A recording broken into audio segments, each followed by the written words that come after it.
and heavily caffeinated. All right, let's do this then. This is the Jeff and Bill Show. I don't agree with that. They don't always agree, but hey, at least they have coffee. Coffee. And each other. I love you, man.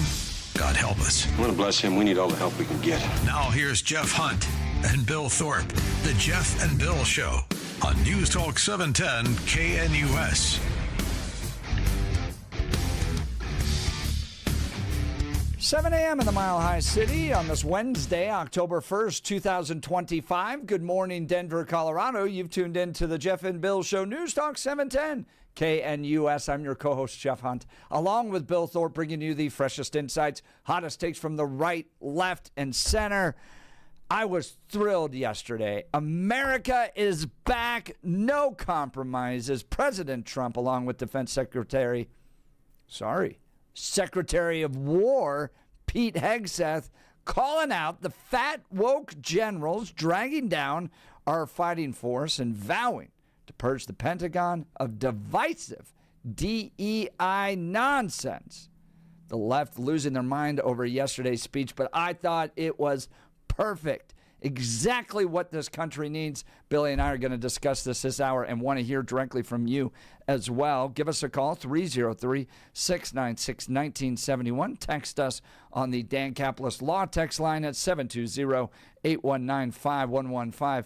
We're also going to talk with Victor Marks a little bit later in the 8 o'clock hour. He's got a big announcement today regarding the governor's race next year. Oddly, not about Hunter S. Thompson investigation. Right. Evidently, it's a priority now, strangely enough. Actually, things that will matter. Yes, weirdly enough. Victor Marks join us at the 8 o'clock hour. Plus, the government shut down, and I still had to get out of bed. What is going on? All right, now it's time for news and comment with Blake Olson. Blake Olson, news and comment. Good morning. It's Wednesday, 53, partly cloudy in Denver, expecting a high of 79 or 80 today. This portion of the news sponsored by Pastor Camp Heating and Air Conditioning at 303-777-1234 to learn more about special savings opportunities on Lennox equipment. Our top story. But this was all unnecessary. This was all done to satisfy their left political base and Schumer's fear. I mean, this guy is somebody who is running scared, obviously, every single day from AOC and the Senate Majority Leader John Thune. The government is partially shut down after Congress failed to approve a new spending bill. The other, lefters that he has to answer to. And what you're seeing, at least in, every day now in the Senate, is his reactions and the way he's going about the business of the Senate. In this case, shutting down the government. And it's up to the Democrats. I mean, I've said this, you saw this earlier. This is our bill. It's very straightforward, funds the government and avoids a shutdown. And now they've blocked it on 2 votes. We're going to have another vote tomorrow, and they'll probably try and block it again. So we'll see what happens today. The government last shut down in 2018 and lasted 35 days. Colorado Republican Jeff Hurd says the Democrats chose politics over common sense. Another GOP rep, Gabe Evans, blames the Dems for the shutdown. Airlines say it could slow flights as air traffic controllers and security officers will be forced to work without pay. They'll get paid right after it ends. Turning Point USA held its first event in Utah since the Charlie Kirk assassination in Orem. Security was high for Tuesday's event at Utah State. One supporter had a question for the governor of Utah. My name is Andrea, and my question goes out to Governor Cox. It's no secret that you and Charlie did not historically see eye to eye. There are multiple instances of Charlie calling you out for refusing to protect women's sports back in 2022, and even going so far as to say that you should be expelled from the Republican Party. Since Charlie's assassination at Utah Valley, you've seemed to change your tune about Charlie. How has Charlie Kirk's death personally impacted you? Yeah, thank you. So, you know what? I don't know that my tune about Charlie has changed. I've learned a lot from Charlie over the years. That might surprise you. And I would hope that Charlie's tune, if I had an opportunity to talk to him today, might have changed a little bit about me. We've had an opportunity to share here. You brought up one very important one. And he goes on for about 4 minutes. Very interesting conversation. That's a fantastic question, by the way. Yeah. Well done. No doubt, man. No doubt. These young people are pretty amazing. Yeah. They really are. There was a bomb threat at Utah State. That was not the bomb. They detonated what they thought was a bomb right before the Turning Point event. So that was interesting. And then, lover or hater, the rubber meets the road. And it may be today. Who knows? Candace Owens issues a challenge to a few higher-ups at Turning Point. I'm going to state this, and I'm going to challenge Turning Point USA executives to issue a very clean statement saying that I am lying if this is not true.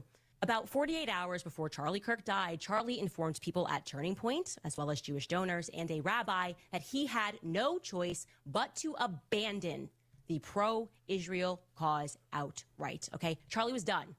He said it explicitly, that he refused to be bullied anymore by the Jewish donors. Can you guys answer? Did he express that? Did he also express that he wanted to bring me, Candace Owens, back because he was standing up for himself? And then did he, just 48 hours later, conveniently catch a bullet to the throat before our onstage reunion could happen? It's a yes or a no. She feels like there's much more to the assassination. Yeah, I was going to say, I think that's a no. In part because I was reading a letter that New York Post had that came from Charlie Kirk to Netanyahu. Yeah, I read it also. I don't get that sense that he was abandoning Israel at all. He had some comments with regards to their strategy and how young people in America, like they weren't winning the battle in the public square with regards to ideas, and so Israel needed to kind of step it up a little bit. And he gave some advice, but what? Yeah, he was critical. He was more critical of Israel. I think the last 2 months, maybe 3 months, as you mentioned there. And the letter is interesting. So, I look at everything. I don't trust anyone, and I like to see everything. I know the conspiracies are flying all over the place.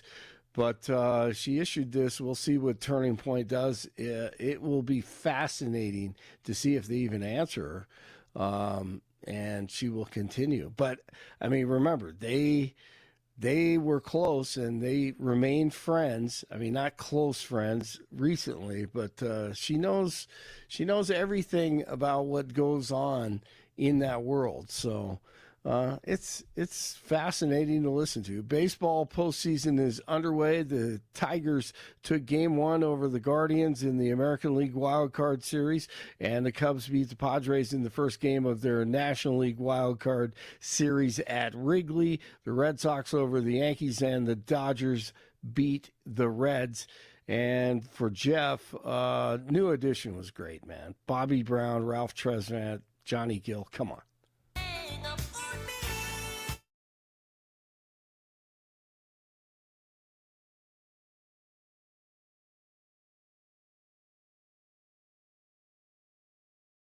The old guys, I'm getting the text messages too. They're like, Jeff doesn't know who Wally Cox is. No, I don't know who Wally Cox is. I don't know who these bands are either. Sorry, I haven't reached 50 yet. Now, Mike Douglas, the only Mike Douglas that I know. Now, I think Billy said, I don't know the sitcom actor. Yeah. I don't Actually, know. not a sitcom. He's a talk show host. Yeah, Mark Crowley helped us out with that. He's like, he's the predecessor. No doubt. Yeah, for Phil Donahue is the Mike Douglas show. Yeah. Yeah, exactly. He was the afternoon talk show host, and this one was interesting. Rock group for you, Tony. This is their latest album, which I'm going to show the camera right here. But before we see them perform, I want you to meet one of the members of this act close up. Here from Kiss is Gene Simmons. And then Gene Simmons comes out. And Mike Douglas is a straight-laced talk show host. So, yep, Mike Douglas was a talk show host. And he could have been a sitcom actor also. Or he could be a comedian. Who knows? 52 in Westminster, 50 in Arvada, 53 in Denver. Jeff and Billy continue one more time. Come on.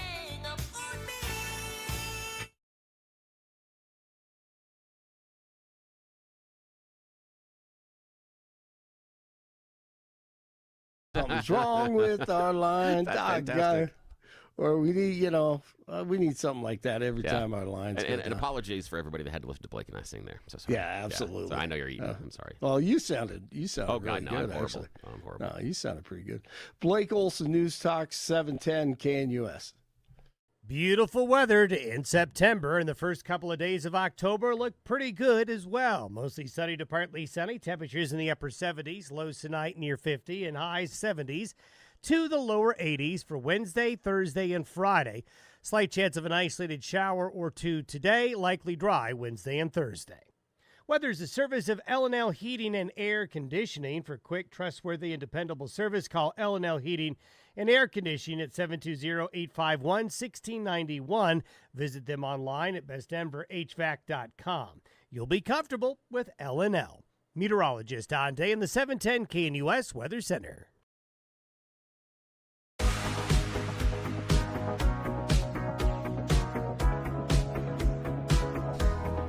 Secretary of War Pete Hegseth, Donald Trump giving a speech yesterday at Quantico, pulling all the military leaders together, and it's the end of wokeness in the military, setting a new path forward, focusing more on your ability to meet your responsibilities, being a fierce fighting machine, and all of the progressive policies that were implemented under Biden no longer the priority. I thought it was well needed.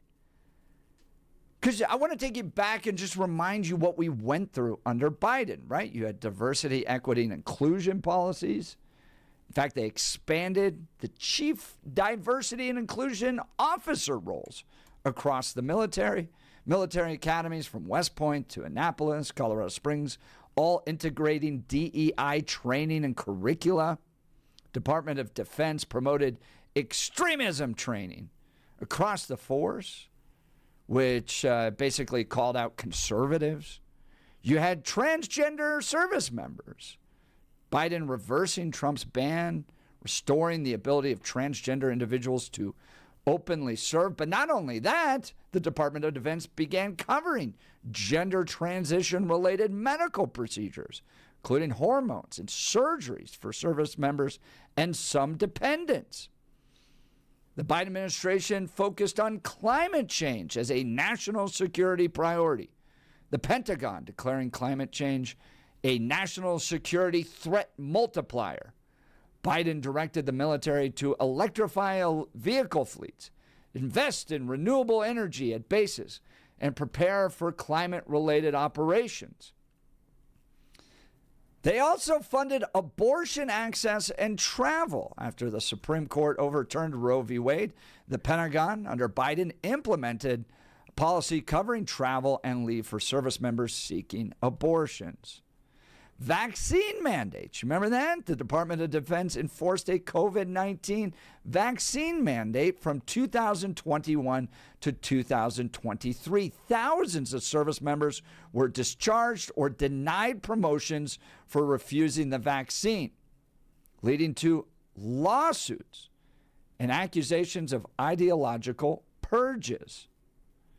And then LGBTQ pride recognition. The Pentagon officially marked Pride Month with events, statements, recruiting campaigns. Military recruiting ads featured same-sex families and soldiers with progressive personal backgrounds.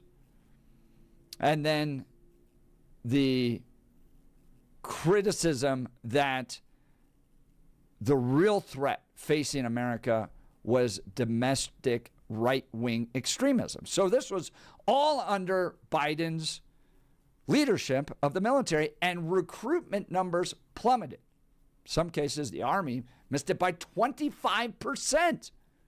So you're implementing all these progressive ideologies, your recruitment numbers are falling, and then when it comes to actual military work, you have massive disasters like the Afghanistan withdrawal. So the military's not working. It's distracted. It's not focused on delivering a fierce fighting force, and instead has all of these progressive policies being forced on it, okay? What Pete Hegseth did yesterday, what Donald Trump did, was set the agenda straight again.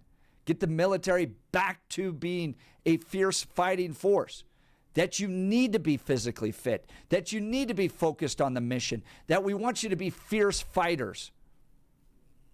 And I'm glad that Hegseth pulled them all together. Got them all in the same room. I thought he gave a fantastic speech. Watched it. It was full of energy and focus and determination, and it was a resetting of what the U.S. military should be all about in the first place. Mr. Thorpe, your thoughts?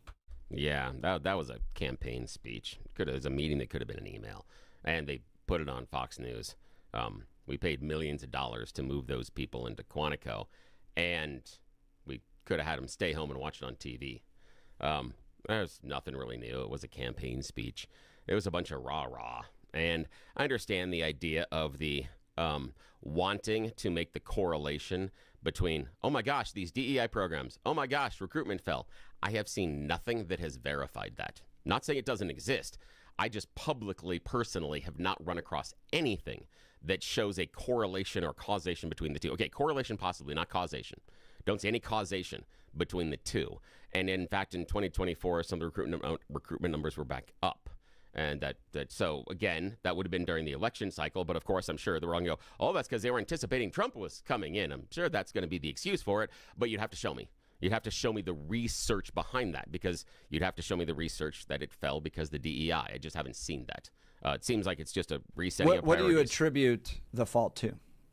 I don't know. I haven't looked into it. But what I haven't seen is someone saying the fault, and I can prove it is DEI. And so that's what I'm saying. Hold on. So wait, the absence of me not being able to point to something doesn't mean the answer is DEI. I'm looking for the answer, and what I'm asking you for is to show me the answer is DEI, rather than this thing happened and this thing happened. They're obviously one caused the other. What more do you need to see? A connection. The connection is the time.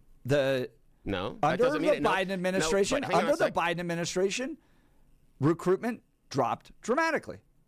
Under the Trump administration, they're hitting their recruitment numbers in records. What more do you need to see? A correlation and a connection. It's the idea that we used to have things like something weird happened in the sky and something strange happened here on Earth. It must have been caused by whatever happened in the sky. We're drawing a correlation that doesn't seem, that so far, I'm not saying it doesn't exist. I'm looking for the proof. I'm not going for the affirmative assumption. Bill, it's crystal clear. No, it isn't. It's right in front of your face. No, it isn't. Yes, it is. Where recruitment went down under Biden. Recruitment has gone up, reaching record highs under Trump. And you can't, the guy that's in charge of the military, you can't figure out is impacting those numbers? Again, here's the idea. I can't figure it out. No. I haven't seen anybody demonstrate that to me. I'm not going to go with the assumption because it fits into one political band or another. That's the issue. I need to see that is the reason that it happened. I'm looking for causation. Correlation isn't causation. So just because the two happened doesn't mean it's because of this. That's it. And so I just am looking for it. Before I make the affirmative conclusion, show me the affirmative conclusion. That's it. That's all I'm asking for. It shouldn't be that hard. About your thoughts of Biden's leadership of the military. It was okay. I think that it was better that he shored up some things inside of NATO. as far as what we were doing. I think his foreign policy was decent at times. I think there were some things I disagree with. I'm not, unlike most inside of the red hat wearing clan, I don't see the problem with the idea of diversity, equity, and inclusion, because I remember our military being the first to fight against segregation. And so they've always been sort of on the forefront of inclusion and acceptance. So I didn't find that unusual, because the idea behind the military wasn't about separating people into groups. It was about taking a group of people and getting them into an amalgamation of a fighting force. It always was about stripping but that's down not barriers. DEI. Hang on. DEI is racism. Is it? 100%. How? 100%. How? Tell me. Because it Help me understand that. advances people based upon their skin color. Not necessarily. So only because their skin color? So there are people in the military that got promoted only because of their skin color, not because of merit, not because they actually fulfilled the qualifications. That was the whole point of the speech yesterday. We're getting back to merit only with regards to advancement in the military. And DEI was not saying that race is the only thing, but it was making race a contributing factor to your advancement. So it was just racism. No, it isn't just racism. That's not just racism. Just racism is I dislike you simply because of your race. When you say that it is a contributing factor, it doesn't mean just racism. That's one of many other components. What it's not just racism. What is it then? If you're making decisions based upon somebody's race, what is that if it's not racism? I think it's a component of the decision-making process, and it can be based both upon about race. It's racism. That's not the only thing. No, that's not. You're being way too black and white with this. But let's go back to you are. Yeah, I mean, it's the idea that you've said because this is one of the components in decision making, that means it has to be the only component in the decision making. That's just reductive. No, I'm saying you're just being reductive. If race is determinative with regards to any aspect of someone's advancement, it doesn't have to be all of it. It doesn't even have to be the primary of it. But if it is any iota of somebody's advancement, it is racism. Yeah, I would disagree with that. I think it's too reductive in the actual process and the ideas, because sometimes diversity could actually be a positive, and there could be other reasons for it. But that's okay. And another reason, and the other thing that I thought was, but you're being advanced because of your skin color, in some capacity, or held back because of your skin color. If it's a contributing factor, not just in general. That's just piece of the puzzle. Yeah. You should take all of the pieces of the puzzle into consideration. Yes, you should. Why wouldn't you? I mean, you just as a whole person. Why wouldn't you? Because I thought we were getting to a place in a society where we said we want to judge somebody on the content of their character. Yeah, but you're missing the rest of the paragraph that's around that. But again, the idea that the Secretary of Defense talking about we're only going to put people in charge and advance them based on their merit, he doesn't have the resume of 60% of the people with all the stuff on their shoulders and their chest in that room. And yet he's talking about merit. I'm just saying that as irony, not using it as a point of argument. Sure. That is thick irony. Thick irony that he's standing there in front of that group saying that people are being supported, but they're being promoted based on merit. The dude that was recently a weekend host on Fox News and that's dismissive of his actual military record. Yes, compared to the other people he was speaking to, yes, absolutely, yes. And that's funny that he's doing it, but it's a political speech. That's it. It's not political speech. Yes, it's a politics. resetting of what the military should actually be. Because here's what you get, and you heard it from Mr. Thorpe's argument, that the military was this great place where we were able to fight segregation, for instance. Okay? Wonderful. And we built people into cohesive fighting units based upon merit. While the rest of the country was trying to determine that you could use this drinking fountain or that drinking fountain or sit on this bus or use this door, whatever, based upon your skin color, the military was going, we don't care what your skin color is. We are going to mold you into a fighting unit, and we're going to go kill threats to the United States. That was the whole point, okay? Then what you got under DEI was an effort to bring race back into the conversation, that we are going to label you based upon your race. We're going to make determinations going, there's not enough of this skin color here. There's not enough of this skin color there. We need to move things around. We got too many men here. We got too many women there. It was an exact rejection of that idea that we mold people into fighting units regardless of their race or gender. Do you have any proof that people were moved around or placed in these groups based solely on their sex, skin color, or sexual orientation? Yeah, I think there's probably lawsuits around it. But that's the whole point of DEI. No, that is like literally the definitional point of DEI. It is looking at the makeup of your fighting unit, for instance, and going, you don't have enough of this skin color. No, that's not the point at all. Of course it is. No, it isn't. No. What is the point of DEI? It's to look at and to take into consideration diversity, equity, inclusion inside of a workspace, an organization, or someone's race. But we're taking into consideration someone's race? Here a sec. How is that not racist?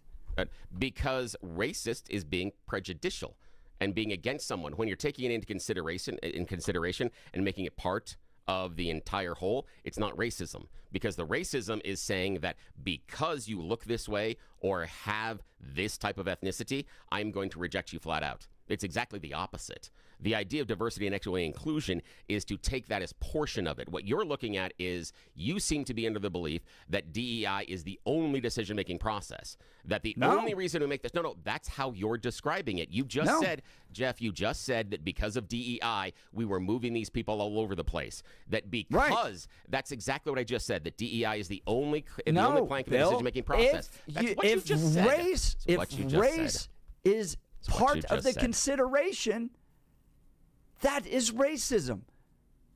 I don't like we run out there and go, we desegregated the military. We created this great fighting force that was based upon merit. Look how great we were. And then by 2021, 2022, we're analyzing units based upon their race? And saying, well, you don't have enough black people in this. It's too white. That's just racism. All right. We'll get to the phone calls and texts. Let's talk Guy Rees here. We've had a great experience working with Guy Rees. They have locations all throughout the Denver metro area. They provide fantastic personal design consultation and have an incredible selection of Hunter Douglas custom blinds, shades, and shutters. We walked in, got a chance to sit down with the designer. They helped us think through everything to enhance the look and functionality of our home. So whether your curtains are clashing or you just want a fresh look, Guy Rees has the solution. Their designers are the experts, and they can help with everything from window treatments to full room decor. Here's the best part. They offer a personalized in-home consultation. They'll come to you. They bring paint samples. They bring shutter samples, blind samples, decor samples. They'll bring it all out to your house so you can see what it looks like in your home. You can get the same expert advice right in your home that we got. Do yourself a favor. Get started today. Visit Guy Rees to schedule your in-home consultation. That's Guy Rees, GUIRYS.com, GUIRYS.com. Go see the great people at Guy Rees. You'll be sure to thank me. All right. Phone calls are hot. Text messages are hot. Join the conversation. 303-696-1971. Text us on the Dan Caplis Law text line, 720-819-5115. We're talking Pete Hegseth, Donald Trump's speech before the military leaders yesterday. You're listening to The Jeff and Bill Show. This is Denver's Talk Leader, News Talk 710, KNUS.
Welcome back to the Jeff and Bill Show. The phone line's hot. The text messages are hot. We're debating Pete Hegseth and Donald Trump's speech yesterday before the military leaders. Was it a political speech? One text messenger, 0459, saying, none of those people in the audience respect Captain Bone Spur Stinky Pete, neither of whom have ever been advanced in the military on merit, while preaching to an audience about how they should be advanced on merit. They're actually signed up and worked their way up. The speech showed how the act is getting old and the people are tired of it. On the other hand, 5556, lowering the standards is one of the main elements to the diversity work. Let's see, there was another one here that was a good one on the goodness. We have so many. I'm having a hard time keeping up with it. Here it is.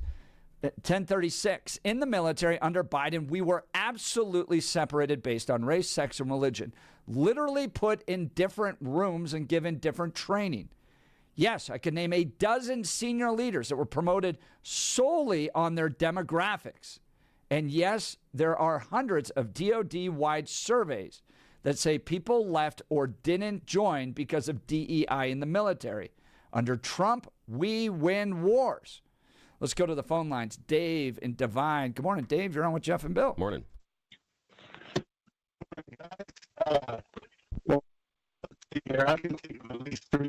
Dave, we got a rough connection, brother. Yeah, I tell you what, call us back. We're going to hit another phone line. Give us a call back in. I'll make you first when you call back in. I apologize about that one. Let's go to Barney, Denver. Good morning, Barney. You're on with Jeff and Bill. Morning.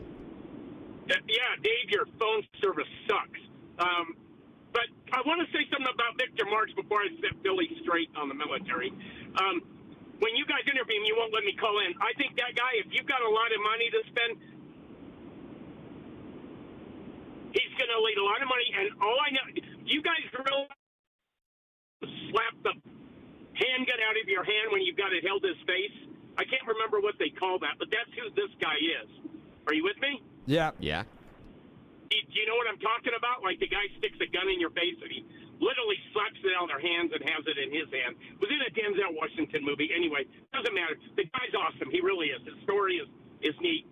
But, Billy, if you want to drive a military, first off, I have zero military experience because they wouldn't let me in. They thought I was too goofy, I guess. But if you want to drive one of those guys nuts, you tell them that you flew a C-17 in Vietnam.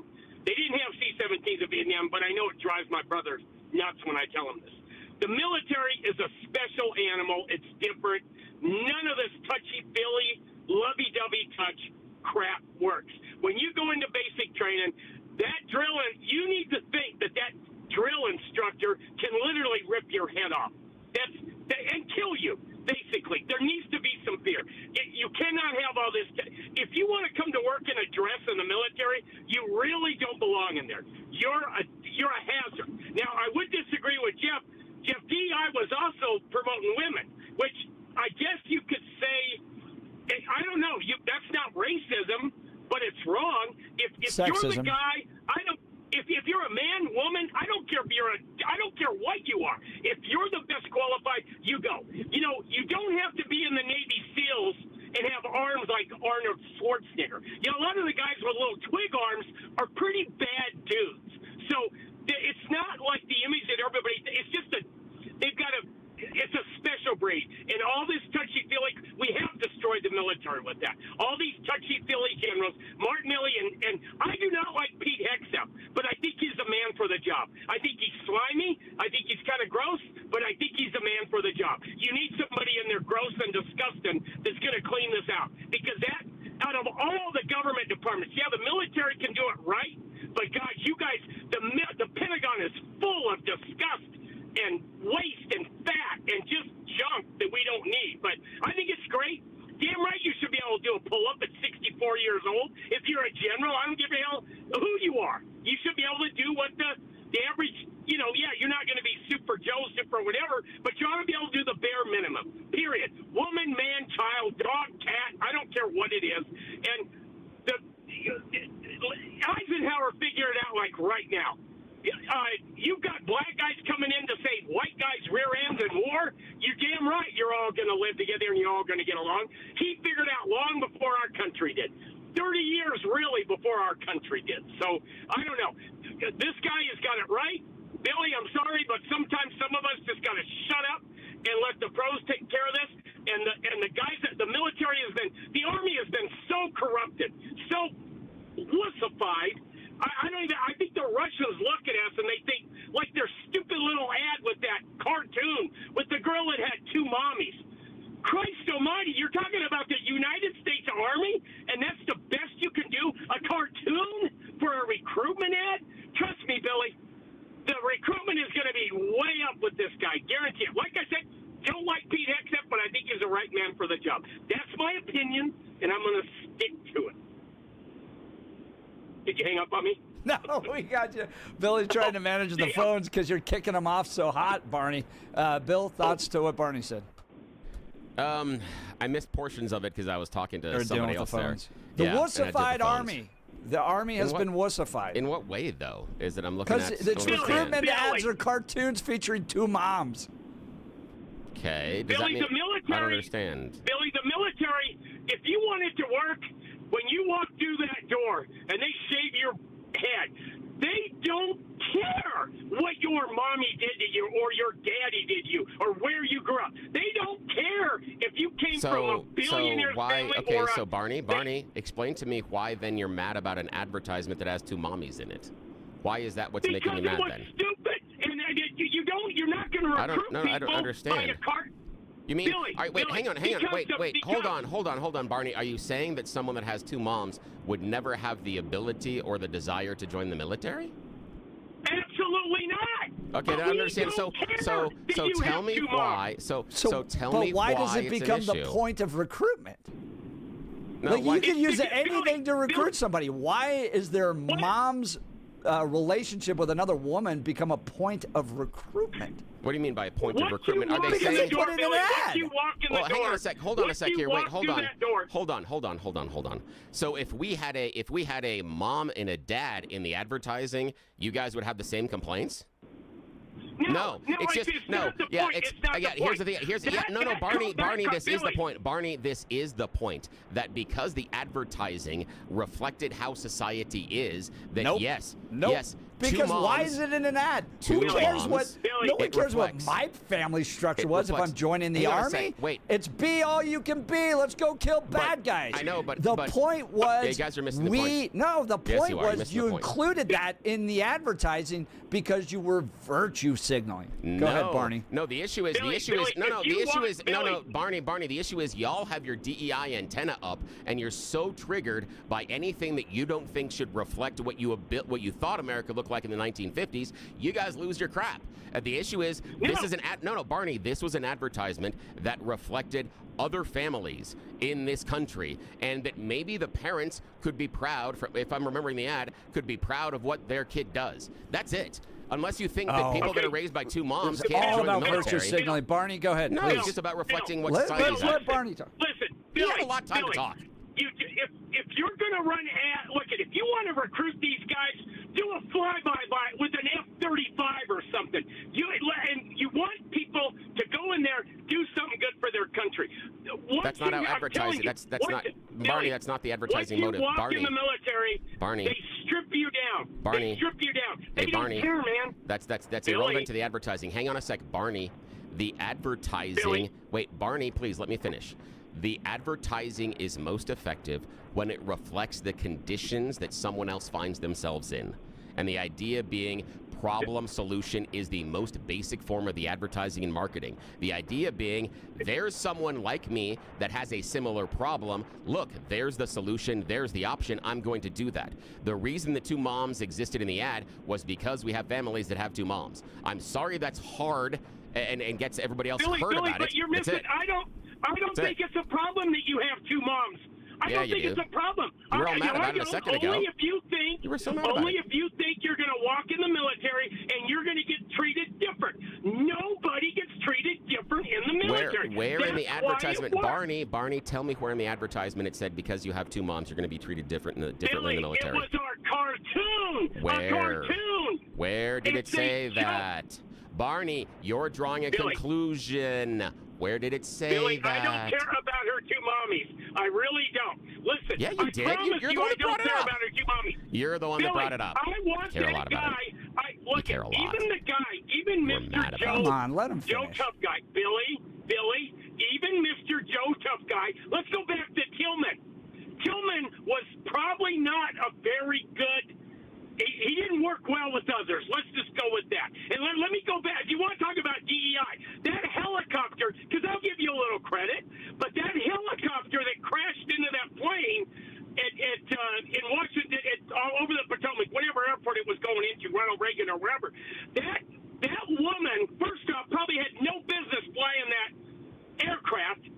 500 hours or whatever she had, that's a joke. But second off, the military, you're going to really do training missions in one of the busiest airports in the country? You're stupid. You're dumb. But the fact is, get this thing back to what it's supposed to be. You break things and you kill people, and you put the fear of God in every stinking little liberal dictator that wants to take you down. I don't care about the two moms. Neither does the military.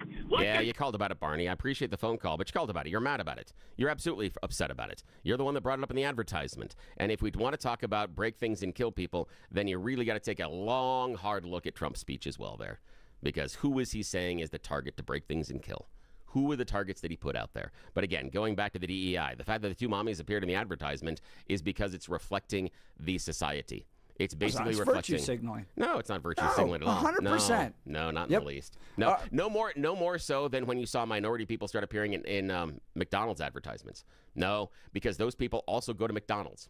People that have two mommies also sign up for the military, so it's reflecting society. It has nothing to do with virtue signaling. But because your DEI radar is up, yes, it makes you mad. That's okay that you're mad about the wrong thing. Can't help that. But that's how advertising works. It's just how it works. Sorry. All right, we'll continue. Join the conversation, 303-696-1971. Text us on the Dan Caplis Law text line, 720-819-5115. We're talking Trump. We're talking Hegseth. Historic speech yesterday. I thought it was fantastic. You're listening to The Jeff and Bill Show. This is Denver's Talk Leader, News Talk 710, KNUS.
Welcome back to the Jeff and Bill Show. We're talking Pete Hegseth, Donald Trump speech yesterday. I thought it was fantastic, a resetting of the military to get it focused on a meritocracy, on delivering just pure merit, a fierce fighting force. Others saying, these are the two guys that are going to tell us about meritocracy? Come on, let's go to Chris Conifer. Good morning, Chris. You're on with Jeff and Bill. Morning. Hey, guys. How you doing? Good. How are you? What's on your mind? Oh, I just want to tell a little story. I was attached to 34380A, getting deployed over Saudi Arabia, and I was a 60 gunner on the RSOP team, and the RSOP team goes out before the rest of the battery to secure the area where the launchers come in and set up. So the unit goes out 5, 7, 10 days before the rest of the battery, and multiple times, including leadership, I had, I'm not taking anything away. You deserve a role that you deserve. You earn it. You could do the physical attributes. Thank God, Pete. Heck yeah, Pete. But I had other teammates that were females attached to us, and every 3 days the females had to go back for feminine hygiene. Well, how does that work with a forward unit that loses their leadership every 3 days? And that's just the start. I mean, I got passed over for promotions and stuff, and it is real, and it's sad, and I'm just very happy that Pete not only is doing it, but he had the nerve to stand up there and tell us to our faces. I love it. Chris, a lot of the complaint about that speech yesterday was, well, this could have been an email. Did everybody have to fly in?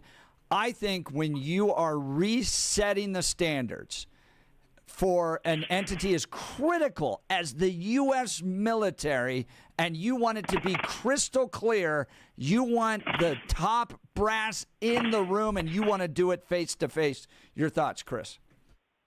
Oh, I completely agree with you. And you look everything from the business world on through, face-to-face communication, interaction is way better than, your emails or, video conferencing or whatever. There's nothing better than the face-to-face contact.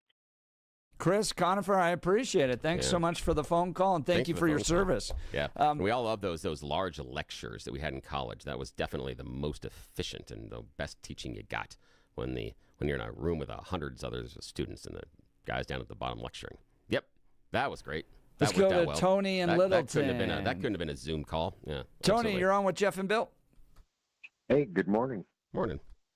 I'm a little troubled by this because I've read several different articles where generals and the admirals had confided, anonymously to reporters, and they were shocked. They were shocked by both of them, and our current military. I think of Israel. I mean, women have served there and are required to serve there, and they do effectively. And in our own military, I think people have this misunderstanding of what most of our fighting is about. We've been fighting. In the Navy's been fighting now the last 2 years because of the entanglement of Israel's got going on. And those ships are loaded with women in those roles. Should they have different standards when it comes to combat? No, roles? I've read that women have to perform at the same level.